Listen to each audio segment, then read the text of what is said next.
iniciar a nossa reunião, convido a todos que levemos o nosso pensamento a Jesus, nosso Mestre, e que possa Ele nos abençoar com a sua misericórdia, nos ajudando no entendimento do tema da noite, para que assim possamos nos conscientizarmos de nossas obrigações perante a justiça divina, perante a lei maior. Senhor Jesus, sê conosco, hoje e sempre. Na noite de hoje, nós achamos por bem trazer esse tema sobre purgatório, umbral, porque, inclusive, vocês vão melhor observar esse tema no livro Céu e Inferno, de Allan Kardec. Porque é algo que nós precisamos compreender para que nós tenhamos uma mudança de paradigma, uma mudança de conceito mais próximo à realidade. E quando nós estamos diante da realidade, torna-se mais fácil a condução de nossa vida, a responsabilidade de nossos atos, e assim que nós possamos avançar na questão espiritual.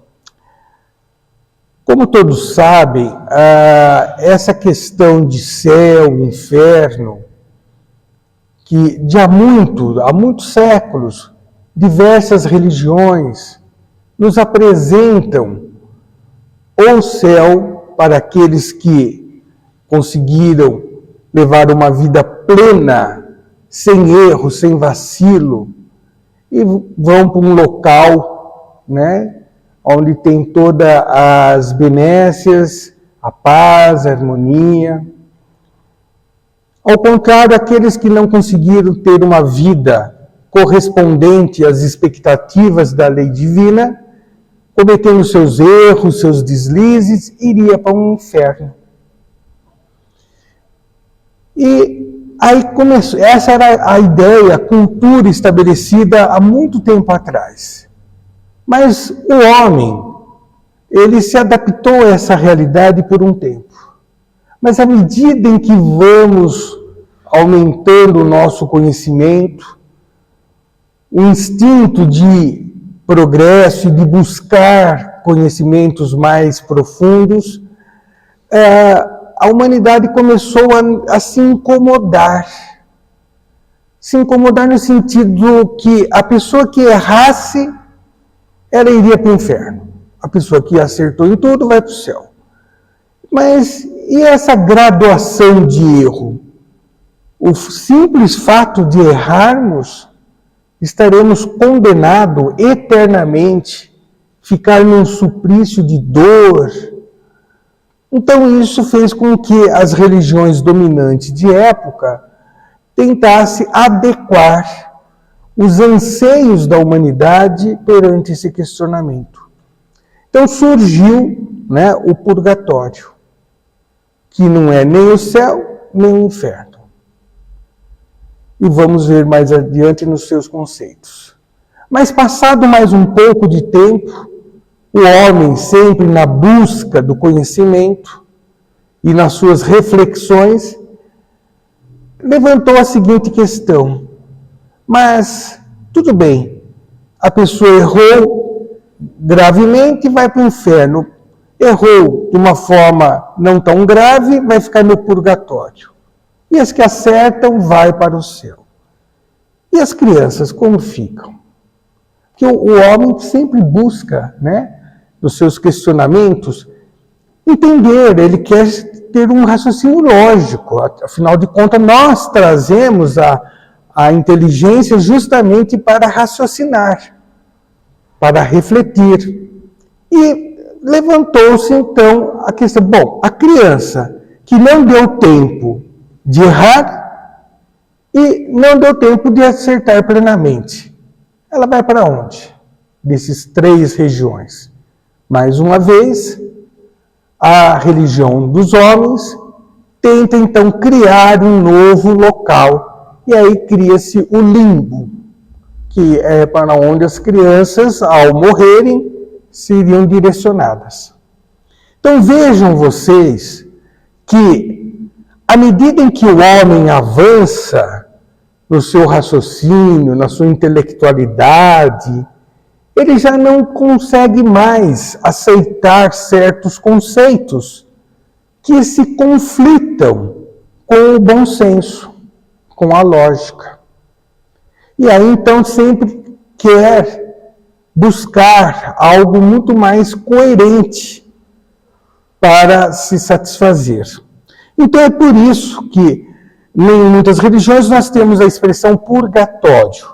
Na doutrina dos espíritos, nós temos a expressão umbral. E aí, então, nós resolvemos trazer na noite de hoje essa reflexão, aonde fica, como que é, afinal de contas.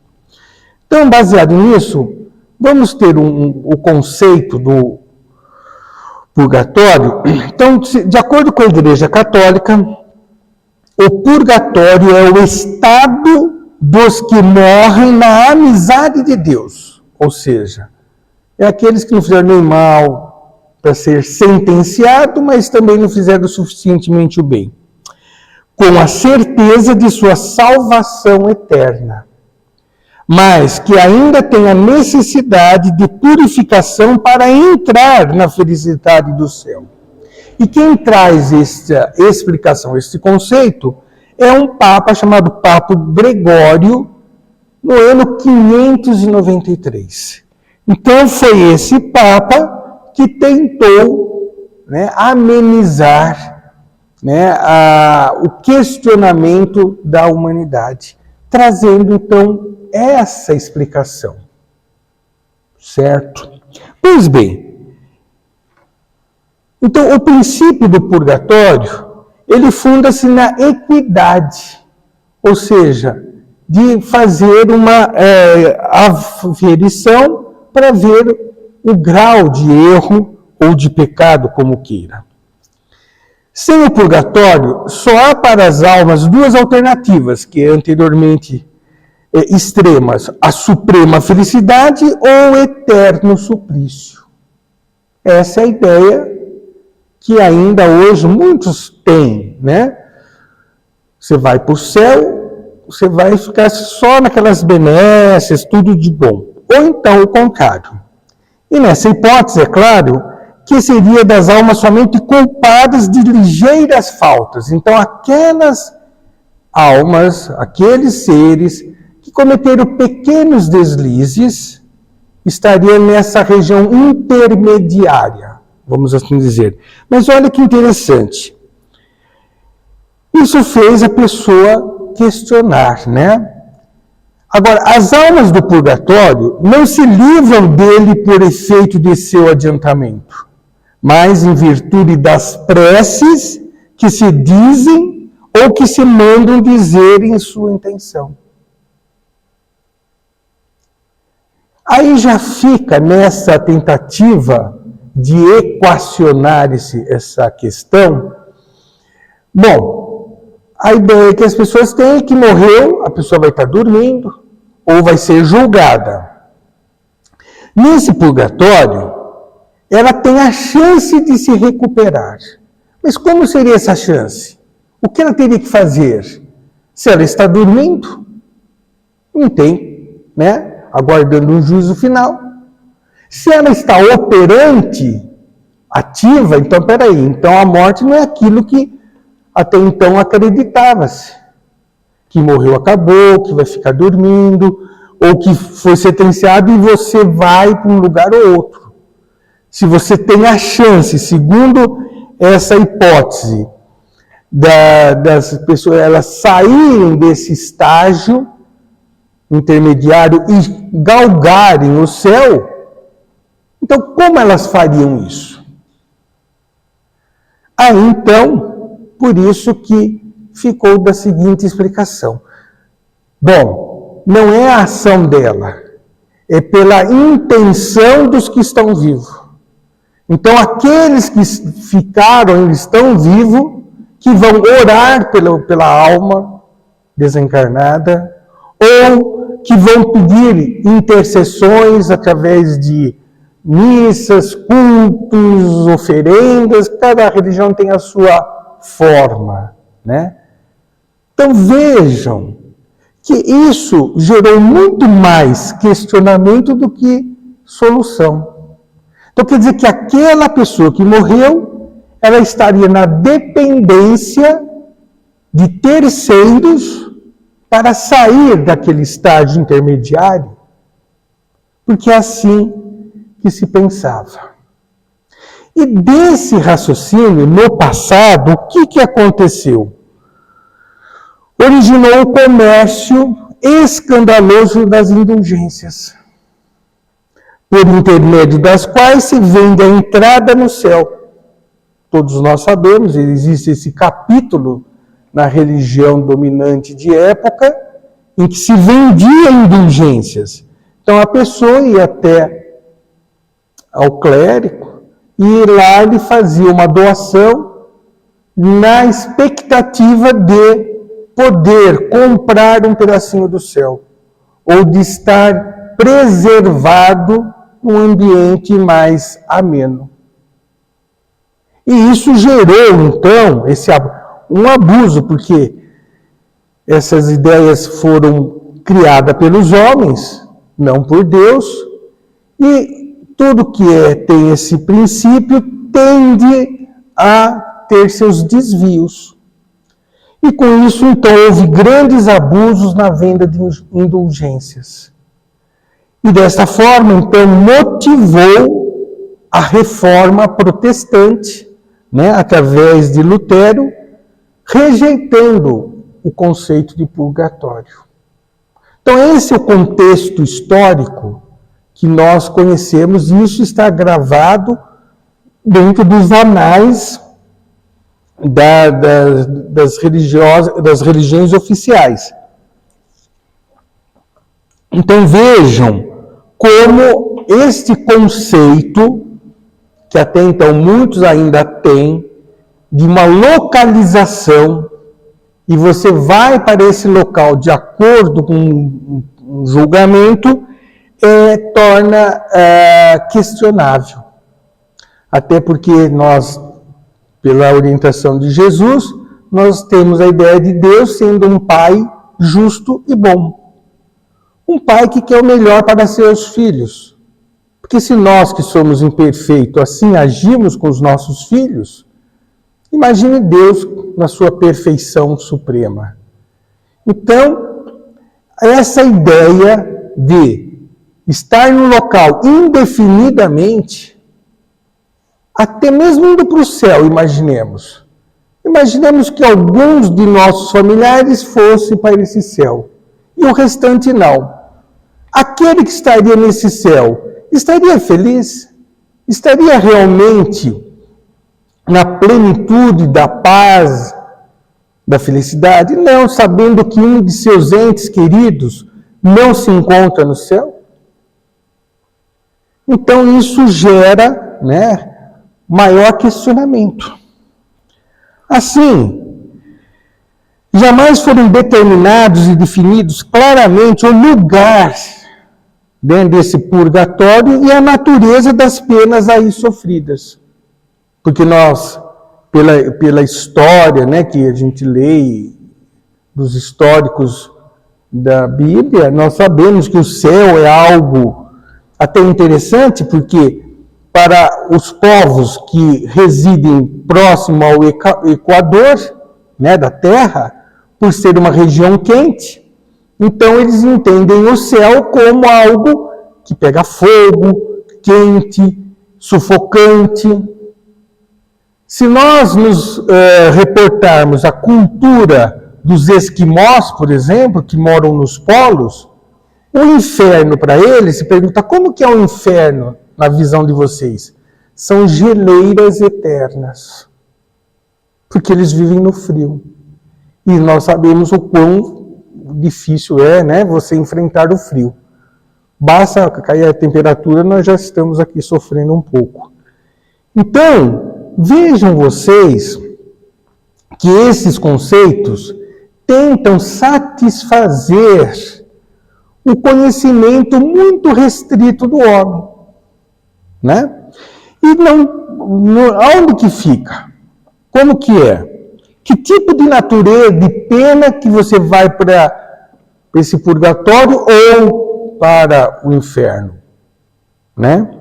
Bom, baseado nisso, dentro dos conceitos, nós temos então a doutrina dos espíritos, que tenta nos trazer um modelo de conhecimento na qual tenta satisfazer a lógica e o bom senso. E como que então a doutrina espírita vê essa região, que ela denomina de umbral? A palavra umbral, né, ela quer dizer uma passagem. A soleira da porta tem o nome de umbral. A gente chama soleira, mas pode ser chamada de umbral também. Então, o umbral deixa de ser um lugar e passa a ser um estado ou uma região transitória por onde passam as pessoas que não souberam aproveitar a oportunidade de evolução em sua vida terrena. Então, com esta ideia de umbral, uma coisa muito interessante que é estado de espírito. Na doutrina dos espíritos, céu e inferno não é um local, não é uma região, mas é o estado de espírito daquela pessoa.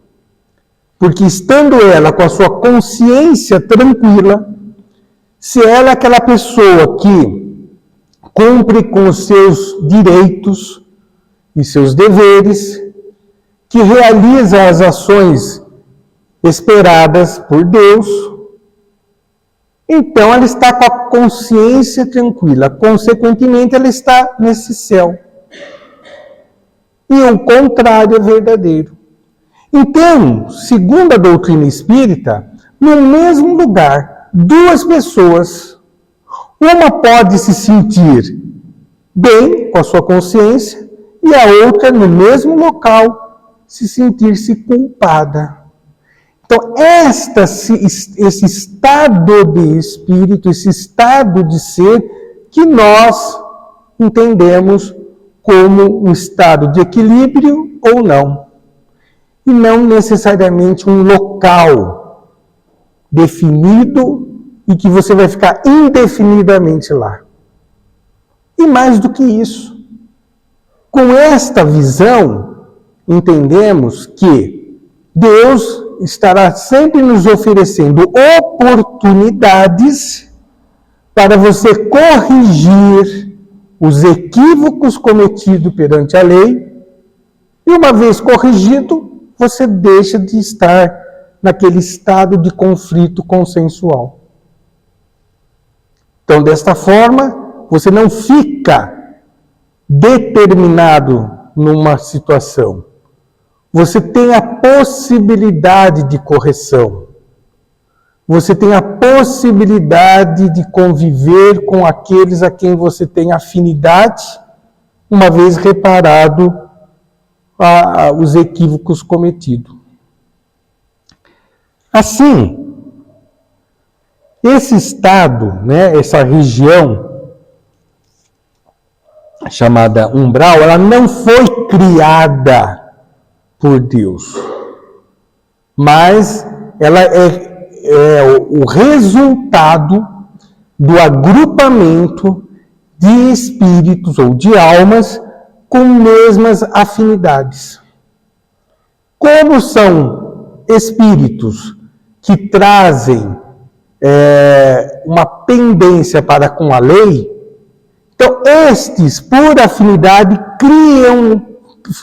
ficam num determinado ambiente que eles mesmos escolhem, e a sua mente, que é recalcitrante no erro, que aonde se revolta, não aceita a suposta injustiça que estão fazendo para com ele, cria essa psicosfera ou essa atmosfera vibracional desequilibrada. Isso é mais ou menos fácil de entendermos se nós pegarmos como base, como exemplo, mesmo aqui no plano físico, na Terra. Se nós adentrarmos num ambiente onde existe promiscuidade, onde existe falta de respeito para com o próximo, vícios das mais diferentes formas, ao você entrar nesse ambiente, você vai sentir já esse tipo de sensação, vamos assim dizer. Então, é fruto, esse ambiente criado pelos seus frequentadores. Se a pessoa entra, por exemplo, em qualquer igreja, qual é a sensação que todos nós teremos? Um lugar de calma, de paz, de respeito. A gente se sente bem. Por quê? Porque nesse local existem pessoas que ali vão com o intuito de orar, de rezar, boas intenções. Então, o ambiente é harmônico. Se nós formos, por exemplo, numa casa noturna, nós vamos sentir aquele ambiente denso, carregado, desconfortável. Então vejam que nós criamos o ambiente. E o grupo de pessoas afins cria o ambiente do qual vivem. Então, na doutrina espírita, esse purgatório umbral nada mais é do que regiões onde espíritos se reúnem por afinidade. Então, tem aqueles espíritos voltados à malvadeza, outros à droga, outros a estudos, outros a ações positivas, a orações. Então, vai formando nichos com essas características. É assim que a doutrina nos diz. E quando nesta definição diz que a medida em que evolui, ela é transitória, porque aquele ambiente ele vai se transformar à medida em que as pessoas que lá moram ou se estão reunidas se modifiquem. Com isso, cria em nós uma esperança, cria em nós uma expectativa de reabilitação, de melhora, de não ficar sentenciado a sofrer eternamente. Porque se nós tivéssemos a ideia de que nós não temos mais correção, o que aconteceria? E o que acontece com muitos? Passam a se tornar mais belicosos, mais intransigentes, mais revoltosos. Né? Pois bem, então essa região que se torna de sombras, erguida e cultivada pela mente humana, em geral rebelde e ociosa, desvarada ou enfermiça. Então, essa região chamada purgatório,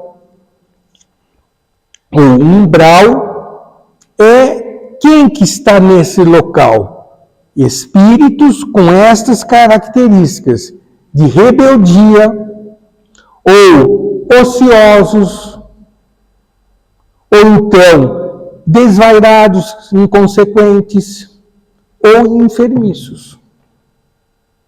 O grupo espíritos com essas características dão esse aspecto ao ambiente. Por aí a gente vai percebendo o quanto nós temos que nos cuidarmos, quanto aos nossos pensamentos, ao nosso vocabulário, aos nossos hábitos. Porque se nós estamos entendendo que semelhante atrai semelhante, se eu tiver comportamentos como esse de rebeldia, de ociosidade, preguiça, ou atitudes inconsequentes, eu vou atrair pessoas da mesma condição. Então, eu estarei criando o meu desconforto. Pois bem, e aí onde que fica? Né? Porque as pessoas querem saber onde que é essa região. Então, se nós pegarmos a palavra purgatório, sugere a ideia de um lugar circunscrito. Eis porque mais naturalmente se aplica à Terra do que ao espaço infinito, onde erram os espíritos sofredores. E tanto mais quanto a natureza da expiação terrena tem os caracteres da verdadeira expiação. Então, o que nós queremos dizer com isso? Purgatório quer dizer purgar. Purgar é expelir, eliminar. Então, se eu trago comportamentos equivocados, se eu trago atitudes, uma cultura desregrada, eu tenho que eliminar esse tipo de conduta e aprender a ter as condutas esperadas dentro dos padrões das leis divinas. E aonde eu vou ter oportunidade de fazer isso? Aqui, enquanto no plano físico. Então é aqui na Terra. Então o purgatório não é depois que você morre. Já é durante a nossa existência. Já é o fato de você perceber e aferir quem são suas companhias, quais são suas predileções, como que é seu linguajar, como que é a sua atitude perante o próximo. Então isso vai definindo o seu caráter, vai definindo a sua personalidade.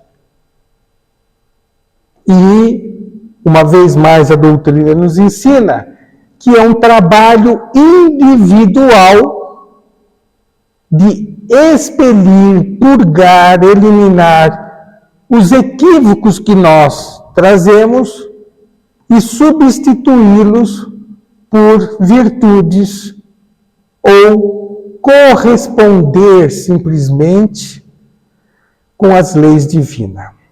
E aí, quando a gente fala lei divina, a primeira coisa que vem à mente, mas então eu tenho que ser um anjinho, eu não posso errar, eu tenho que ser um santo. Não! E Jesus também definiu essa lei. Não precisa muito.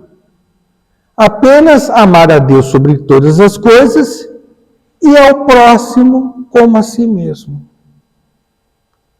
Se nós tivermos esta diretriz, estaremos caminhando dentro da lei. Respeitar o próximo como a si mesmo. Se colocar no lugar do próximo. Será que eu gostaria que falasse comigo da forma que eu falo com o próximo? Será que eu gostaria de agir para com o próximo, tirando vantagem, ou enganando, mentindo, subtraindo as coisas? Não gostaria que fizesse isso comigo. Bom, se eu não quero isso para mim, não vou querer isso para o próximo. Então vejam que o fato de você seguir a lei de Deus não é nada impossível, não é nada difícil. Basta você acorrentar o seu egoísmo e o seu orgulho e deixar, as portas abertas das virtudes. É isso que precisa fazer.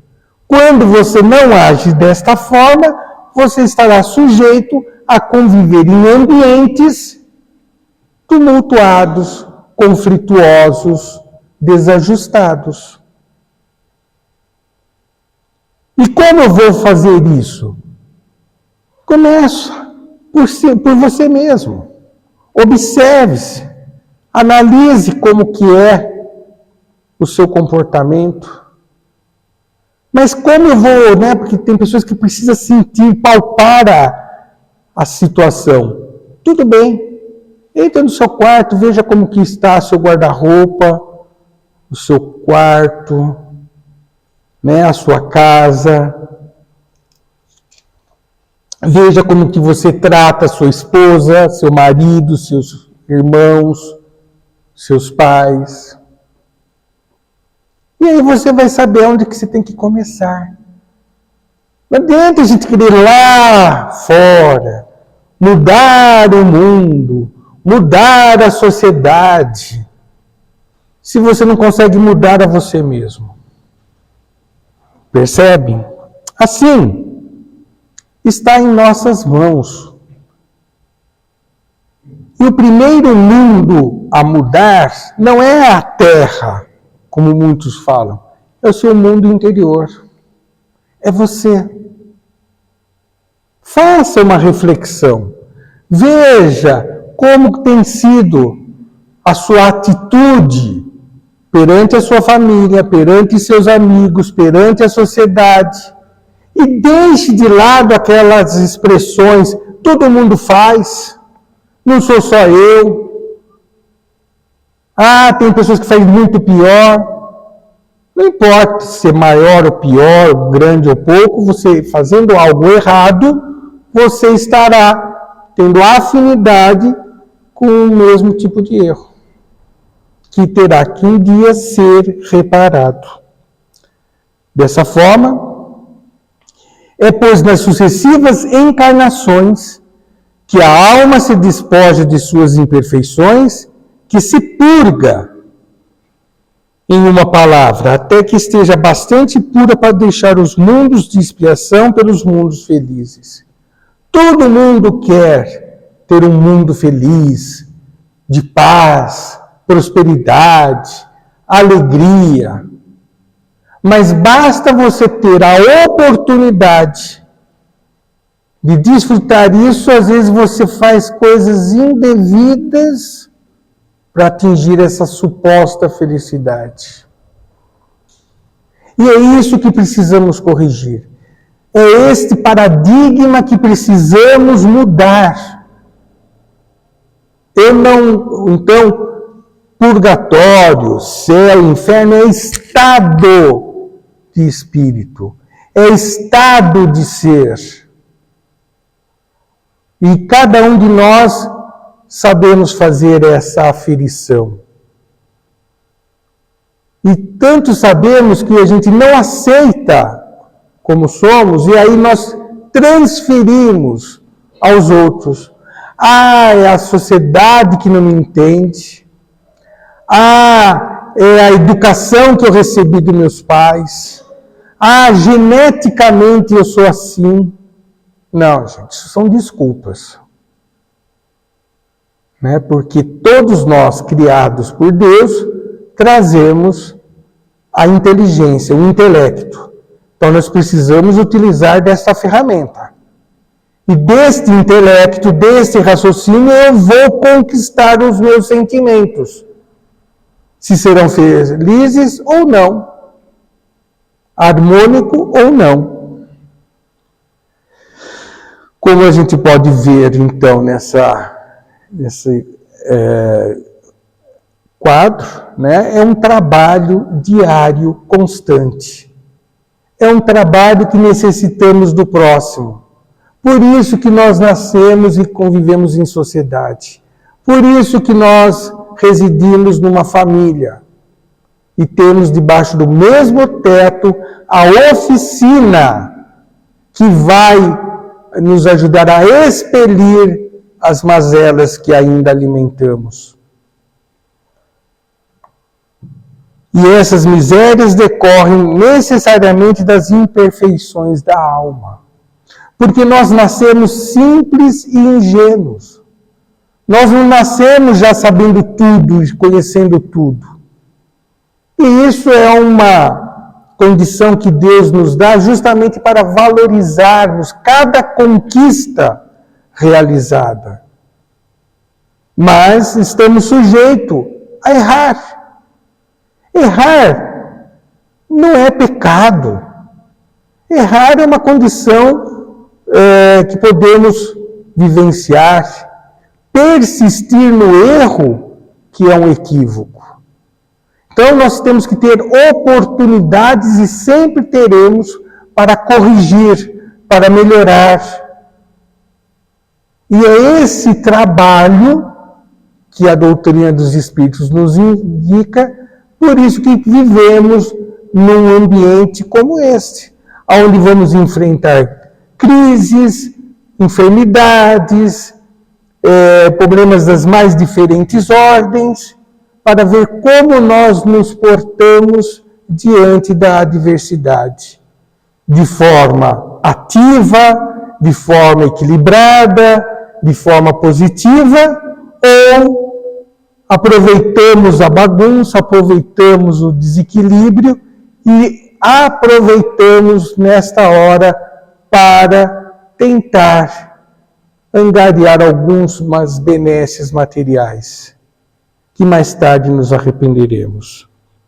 Assim, as vicissitudes que surgem ao longo da existência ocasionam incessantes lutas que lhe desenvolvem as forças e as faculdades intelectivas e morais. É por isso que até é sabido que nas crises que um povo avança, são nas crises que a sociedade evolui. E também nós temos as nossas crises existenciais.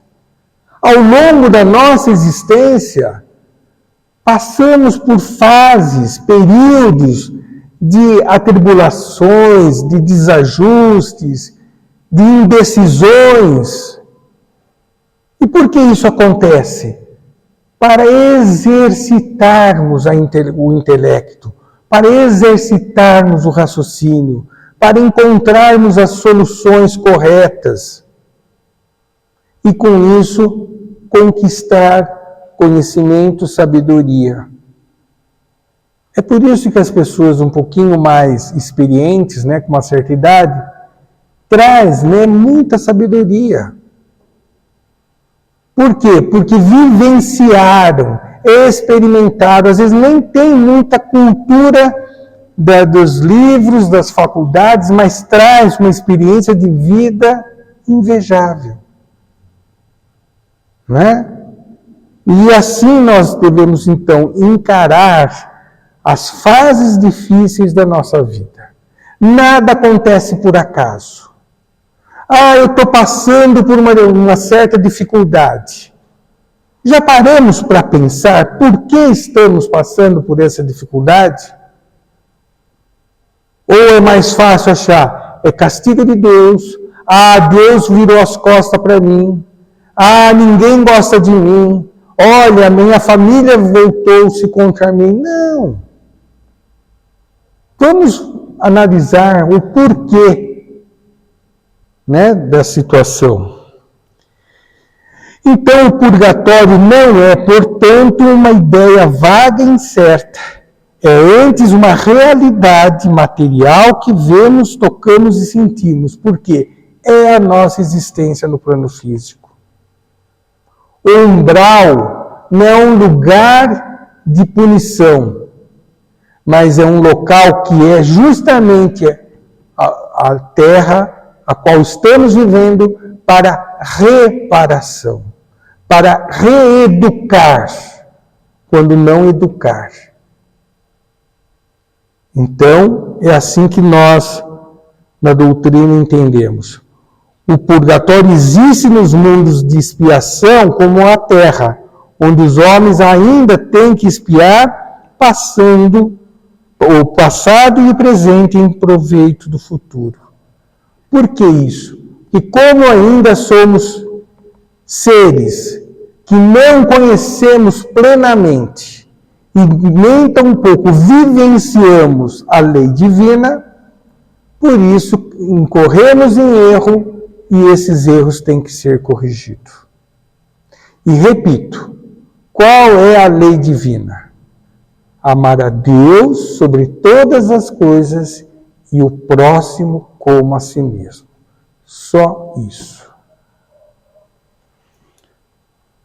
Então, é um trabalho que para todos nós, né?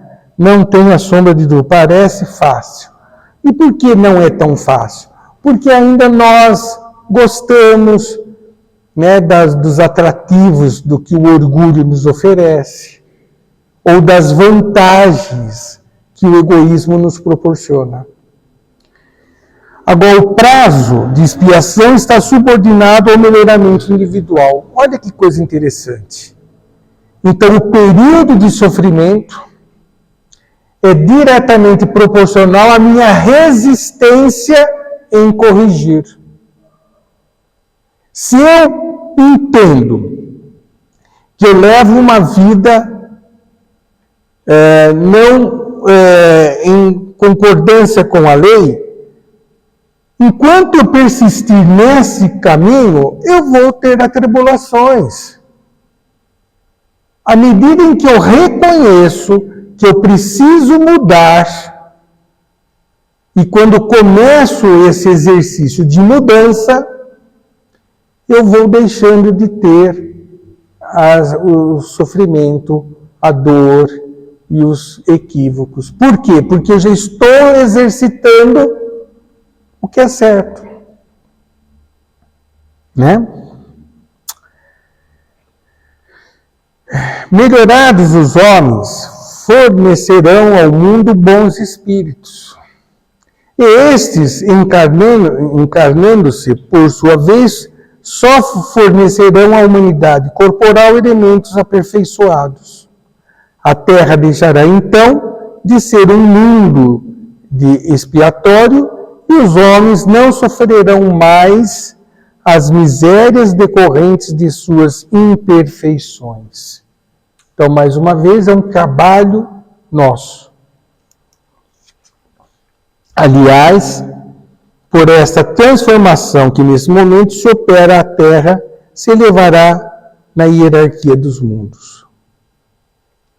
Todo mundo, né, fica assustado quando vem essas informações sensacionalistas. O mundo vai acabar. Estamos no fim do mundo. Devemos entender essas expressões não como o fim do planeta Terra, mas o fim desta condição que nós vivemos.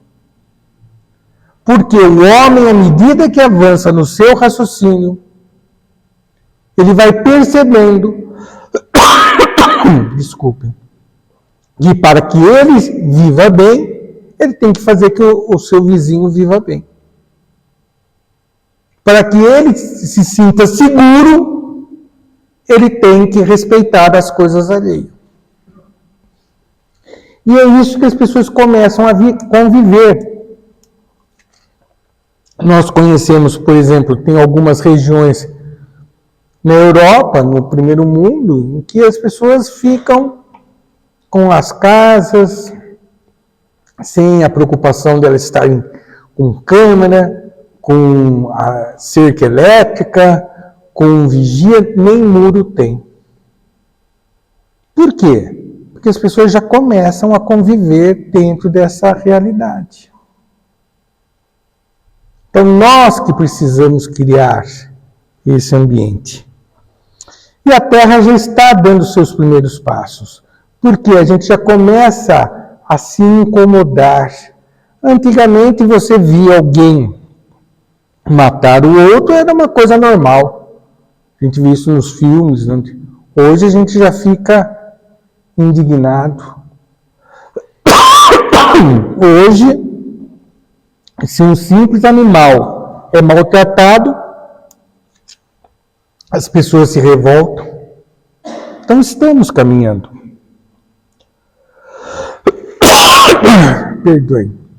Então, cabe a cada um de nós construirmos esse mundo melhor. E cabe, então, a cada um de nós fazer a sua lição de casa. Assim, deixaremos de conviver no ambiente de purgar os nossos erros para viver a felicidade plena. Era isso que eu tinha para dizer sobre esse tema. Que Jesus nos abençoe.